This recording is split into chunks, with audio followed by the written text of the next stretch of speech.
You ever feel that surge, like a power cord ripping through a stormy night, turning some nobody into a legend? That's the eternal kick of Foreigner's Juke Box Hero, a track that's outlived bell-bottoms and bad perms, still blasting from car radios and dive bar speakers like it owns the joint.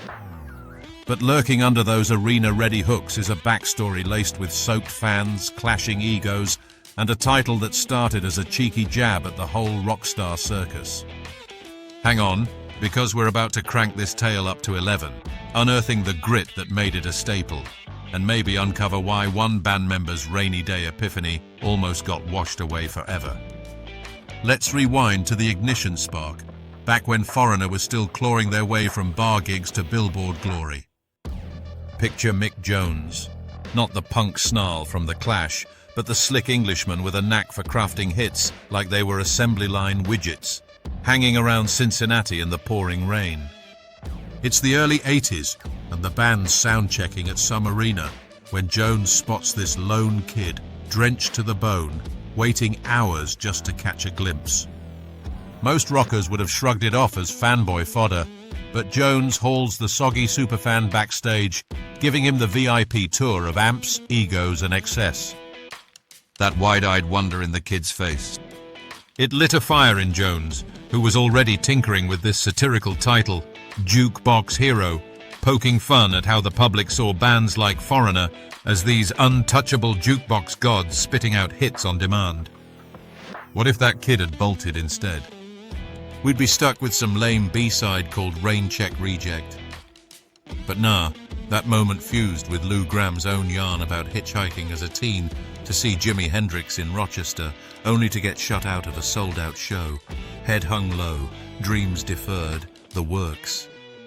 Graham, the powerhouse vocalist who started as a drummer pounding skins in garage bands, had this half-baked idea called Take One Guitar, all about that raw thrill of strumming your first six-string. Jones and Graham mash them together, but it's producer Robert John Mutt Lang, the wizard behind AC/DC's Thunder, who polishes the rough edges, turning it into the fist-pumping beast we know. And get this, the lyrics "standing in the rain with his head hung low" isn't some poetic fluff. It's straight from that Cincinnati downpour, a kid's desperation morphing into destiny. Imagine if Lang had said, "Nah, mate's too soggy." Rock history would have dried up right there. Now, zoom in on the album Saga, where Juke Box Hero lands smack in the middle of Foreigner's fourth LP, cleverly titled 4, dropping in July 1981 like a bomb in a quiet suburb. This wasn't just another record, it was their magnum opus, crammed with smashes like Urgent and Waiting for a Girl Like You, but Hero was the underdog that growled its way out. Recording dragged on forever in New York studios, with Lang cracking the whip. Mick Jones later admitted they probably overdid it, indulging in those excessive studio experiences like rockers with unlimited coke and no curfew. Launch drama? Oh, plenty. The band was riding high off prior hits, but internal vibes were tense. Graham, the Rochester roughneck, clashed with Jones's polished Brit flair, yet that friction fueled the fire. What if they'd imploded mid-take? We'd have a half-baked album called 3.5, and Juke Box Hero might have ended up as Elevator Muzak. Instead, Atlantic Records unleashes it as the third single in early '82, backed by I'm Gonna Win, and the video, grainy, dramatic, with Graham belting like his life's on the line, captures that raw ascent from nobody to notoriety. The phrase, "one guitar slung way down low," roots right there, symbolizing that pivotal riff that hooks the kid, turning a beat-up pawnshop axe into a ticket to stardom. Satirical swipe. In a world of overproduced pap, Foreigner basically admitted they were jukebox slaves, cranking tunes for the masses. Talk about self-roasting on vinyl.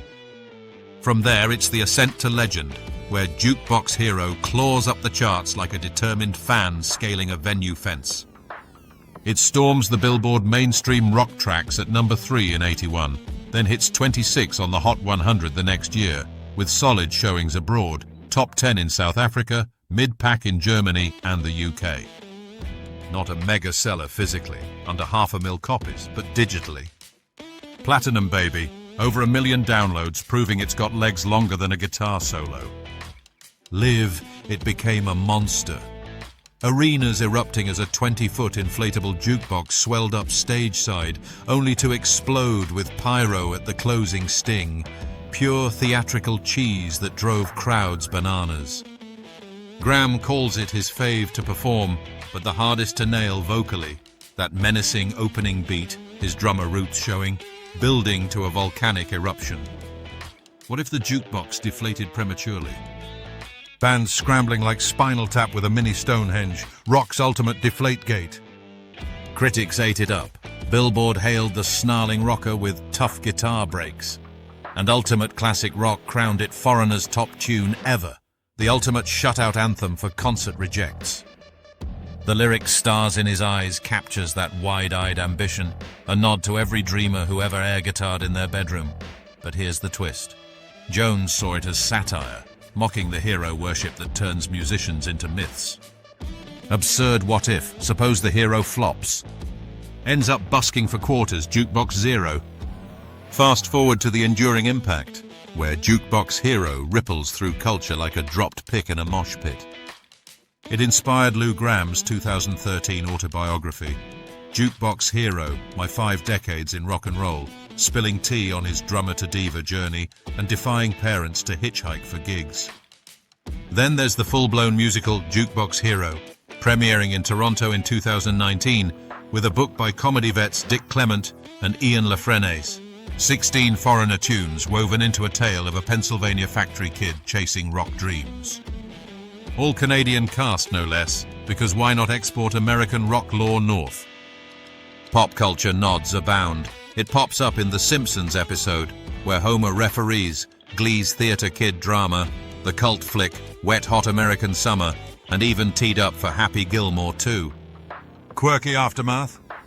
Covers galore, from acoustic takes to full band tributes like Juke Box Hero's band, channeling the vibe, and even a female-fronted version flipping the script. Obscure nugget. Diana Ross, of all people, suggested to Jones that it begged for a stage adaptation. Talk about a supreme twist. And live tweaks? A 2005 Vegas version mashes in Led Zepp's Whole Lotta Love, because why not spice your hero with some page plant? Satirical jab. In today's auto-tuned era, the Juke Box Hero might just be an AI algorithm, stars in its code, no rain required. What if the original kid sued for royalties? I was the hero first lawsuit, rock's messiest custody battle. So there you have it, the unvarnished lore of Juke Box Hero. Foreigners behind the song saga that's equal parts heart, hustle, and hilarious hindsight. From a rainy Cincinnati spark to cultural immortality, it's proof that one guitar can indeed change everything, or at least make you air drum in traffic. If this tale got your blood pumping like a fresh riff, smash that like button harder than a stage dive, subscribe for more rock excavations from the Rock Lore Vault, and drop in the comments, what's your Juke Box Hero moment? That concert shutout that sparked your obsession. Share it, and who knows, maybe it'll inspire the next anthem. Until next time, keep those heads hung low only long enough to spot the stars. Rock on, you legends.